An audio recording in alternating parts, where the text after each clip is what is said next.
Bismillahirrahmanirrahim. Assalamualaikum warahmatullahi wabarakatuh. Ikhwani wa akhwati rahimakumullah. Kaifa halukum? Apa kabarnya hari ini? Semoga selalu dalam keadaan sehat walafiat ya. Oke, untuk kali ini kita akan belajar tentang al-Islam. Kalau sebelumnya kita sudah belajar tentang sholat jenazah, maka untuk hari ini kita akan belajar tentang rukun Islam yang ketiga, yaitu zakat. Yang pertama, rukun Islamnya apa? Syahadat, dua sholat. Yang ketiga adalah zakat. Oke, sebelumnya marilah kita awali pembelajaran al-Islam hari ini dengan bacaan al-basmalah. Bismillahirrahmanirrahim. Oke, selanjutnya kita langsung saja ke materi zakat ya. Zakat. Nah, ini dalam Al-Quran surat Taubah ayat 9 yang artinya, ambillah zakat dari sebagian harta mereka. Dengan zakat itu kamu membersihkan dan mensucikan mereka, dan mendoalah untuk mereka, dan Allah Maha mendengar lagi Maha mengetahui. Nah, untuk selanjutnya kita akan belajar tentang pengertian zakat. Apa itu zakat? Zakat menurut bahasa Arab artinya adalah subur, berkembang, berkah, atau suci. Jadi yang dimaksud subur, berkembang, dan berkah atau suci ini adalah jika kita mengeluarkan zakat, maka harta kita tidak akan berkurang. Akan tetapi sebaliknya, harta kita akan subur ya, ditambah oleh Allah, berkembang, serta harta kita juga akan menjadi suci dan juga berkah. Itu pengertian zakat menurut bahasa. Sedangkan menurut istilah, zakat ialah mengeluarkan sebagian harta dengan ukuran tertentu kepada orang-orang tertentu sesuai dengan syariat Islam. Jadi mengeluarkan sebagian harta dengan ukuran tertentu.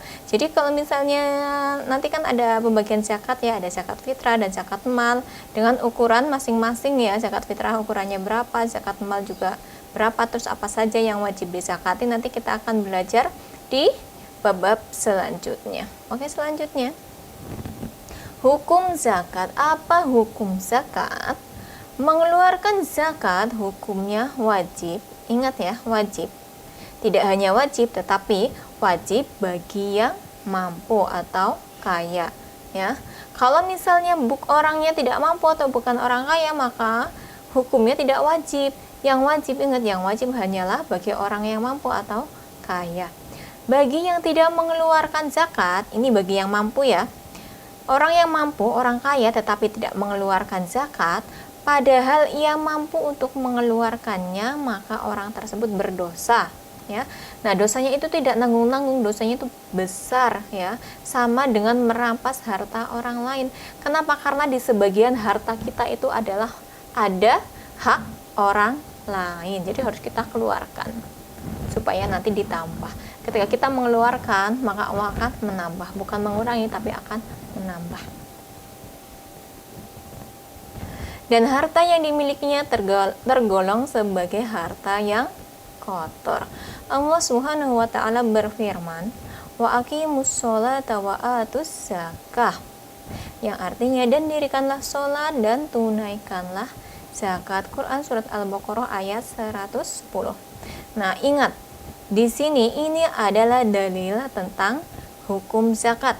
Nanti ketika ada tes, misalnya ada perintah, tuliskan atau sebutkan dalil tentang hukum zakat atau tentang kewajiban zakat, maka ini dalilnya. Wa aqimus sholata wa atuz zakah ya, Quran surat Al-Baqarah ayat 110. Tidak boleh bingung, kayak kemarin ada misalnya dalil tentang apa, kalian bingung dalil yang mana, kewajiban ini dalil yang mana, kalian harus paham di situ ya. Ini kan hukumnya wajib, maka dalilnya adalah ini. Berarti kewajiban zakat dalilnya Al-Baqarah ayat 110. Oke, kita lanjut. Manfaat zakat. Supaya kita tahu apa saja manfaat zakat, untuk apa sebenarnya zakat itu ya. Yang pertama, zakat manfaatnya ialah untuk mensucikan jiwa manusia dari penyakit-penyakit kikir dan tamak.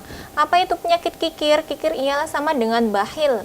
Bakhil artinya itu pelit ya, kalau kita pelit. Kalau lebih halusnya bahasanya ialah enggan mengeluarkan sebagian dari harta kita untuk orang lain, itu kikir. Sedangkan tamak itu, kita tamak rakus terhadap harta yang dimiliki oleh orang lain itu tamak. Jadi harus paham ya perbedaan antara kikir dan tamak. Sedangkan yang kedua, manfaatnya ialah membantu orang-orang miskin dan memenuhi kebutuhan orang-orang yang mengalami kekurangan, mengalami musibah, dan yang terampas haknya. Nah, ini yang terampas haknya misalnya yang rumahnya di pinggir jalan, kemudian nanti ada misalnya penggusuran rumah, atau mungkin lebaran jalan, kemudian rumahnya digusur dan mengharuskan orang itu pindah, itu bisa termasuk orang yang terampas haknya. Kemudian yang ketiga, menegakkan kemaslahatan. Kemaslahatan ini kepentingan ya, kepentingan umum yang menjadi fondasi kehidupan umat dan kebahagiaannya.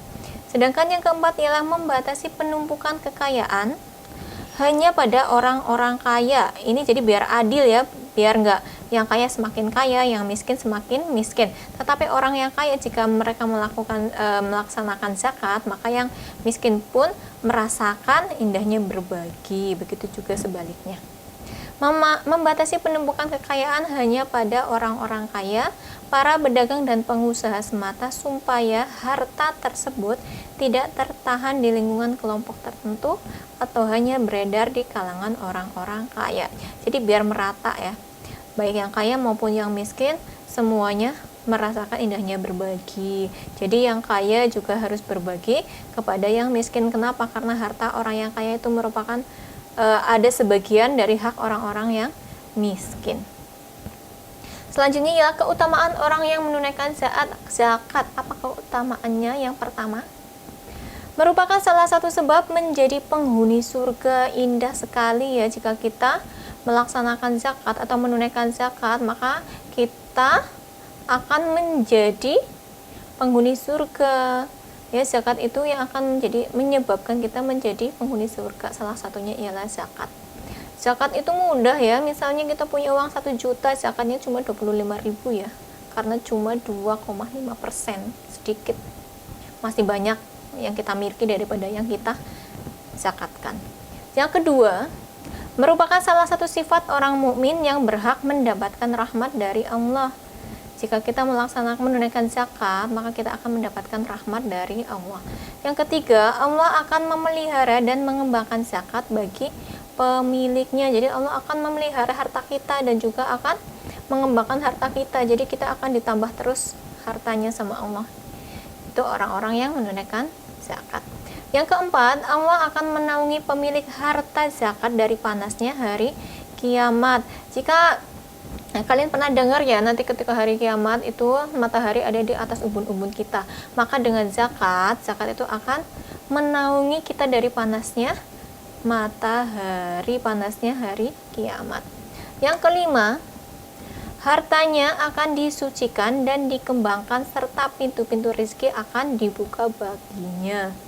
Jadi jangan takut kalau kita menunaikan zakat, mengeluarkan zakat, maka di sini sudah jelas ya, Allah akan membukakan pintu-pintu rizki dan juga harta kita akan disucikan serta dikembangkan, diluaskan. Jadi jangan takut, Allah akan memberikan rizki dari pintu yang tak terduga dari mana saja.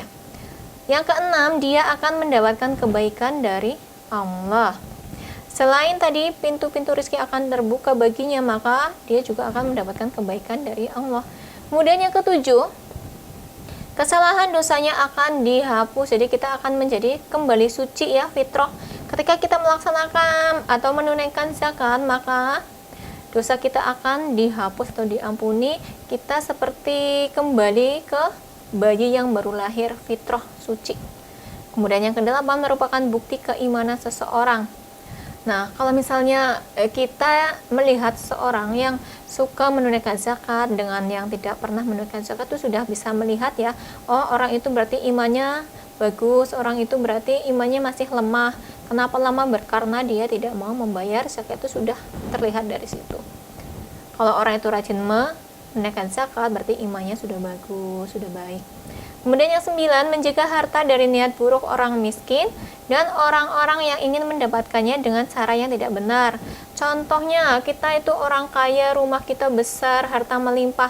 Kok di sebelah kita ada orang miskin yang tidak punya apa-apa untuk makan saja? Susah. Akhirnya, misalnya karena hari ini tidak bisa makan, maka terbesit di hati orang miskin itu untuk mencuri.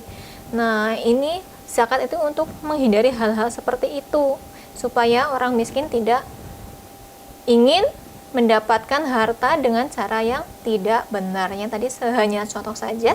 Kemudian yang 10 atau yang terakhir, hati dan akhlaknya akan mudah diluruskan. Misalnya orang hatinya keras, kemudian dia suka berbagi atau membayar zakat, maka hati dan akhlaknya akan mudah diluruskan, akan mudah dihaluskan, dilemah lembutkan. Itulah keutamaan zakat yang begitu istimewa.